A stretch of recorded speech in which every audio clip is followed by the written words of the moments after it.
As you will hopefully know by now, if you've seen other episodes, this segment of the podcast is all about wisdom worth sharing.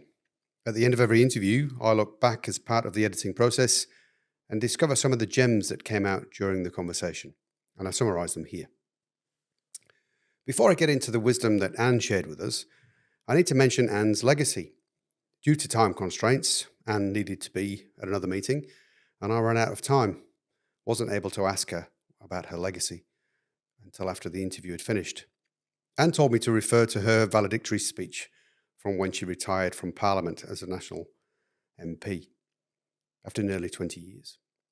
Essentially, Anne's life's work, and thus her legacy, has been to help positively change lives through bringing about change to systems. This was what drove her to get into local politics in the first place, serving as Deputy Mayor of Napier City Council, as well as elected member on the Hawke's Bay Regional Council. It was her passion for change that drove her to then be in Wellington as an elected Member of Parliament, where over a period of about 18 years, she served as Minister for Education, Minister for Social Development, Minister of Corrections, Minister of Police, and Minister of Local Government.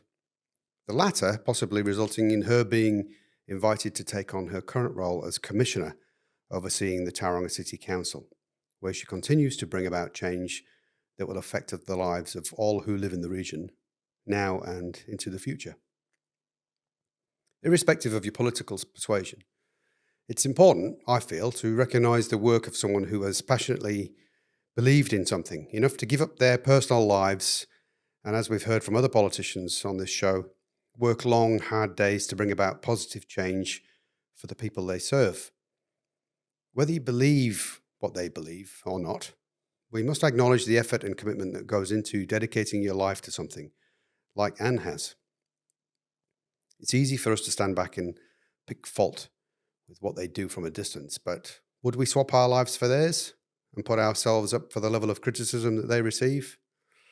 I nearly did at one point. Well, I was willing to put my name forward anyway as a candidate. But in many ways, I'm glad that I was able to learn a lot from that process without actually having to follow through and become a politician. I think it's harder than it looks. And I believe there are not that many who would knowingly and willingly subject themselves to the range of emotions they must experience on a daily basis, from frustration and self-doubt through to a sense of achievement, and then witnessing the highs and lows of those they serve. Anne called herself a stroppy, straight-talking person who holds back and doesn't like to show her emotions. But that she was tested when she was Minister for Education by young children who would bring her to tears.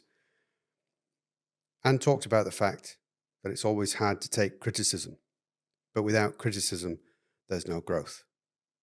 People fear change. Even when it can bring about good things for us, we become stuck in our comfort zone.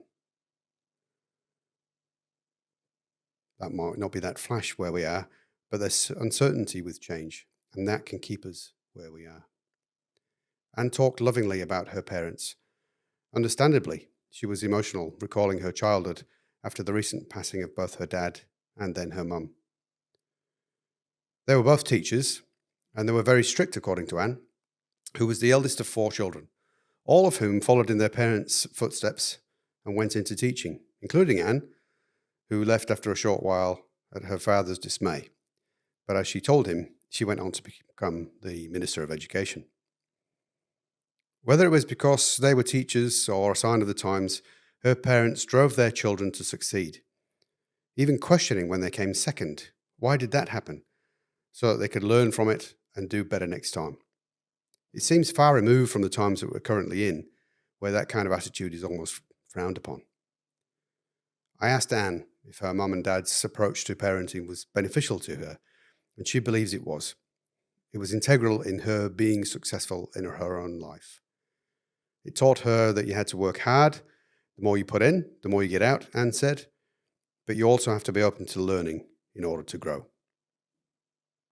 Anne reminded us that failing to do so means that we keep doing the same things expecting different results, which, as we know from the famous Einstein quote, is the definition of insanity. As an extension of being open-minded and willing to learn, Anne talked about the need for compromise. She said it was key to progress. Without compromise, ultimately, we end up with a dictatorship. I was reminded of Patrick Lencioni's 5 dysfunctions of a team, which I refer to in my work a lot. When Anne spoke of the need for everyone to have their say, have a bit of a ding-dong, I think Anne labelled it as, and then everybody must get behind the decision and not pull in different directions, engaging in backroom politics, because this is when things fall apart. The role of the leader is to engage everyone, be open to different perspectives, but then make a decision and take everyone on the journey with them. That is leadership. If nobody's following, you simply can't be a leader. Hopefully, you've been able to take away many insights from this interview that you can apply to some aspect of your life, work, and legacy. Use them, share them. As I always say, sharing is like teaching, and teaching helps us to retain what we've learned and enables us to commit to change, which is always necessary if we are to enhance our life's work. I hope that you're successful, happy and safe in all that you do, and remember, live a life that's a story worth retelling. I'm Steve Worsley, and I look forward to seeing you next time on Life's Work, the podcast all about wisdom worth sharing.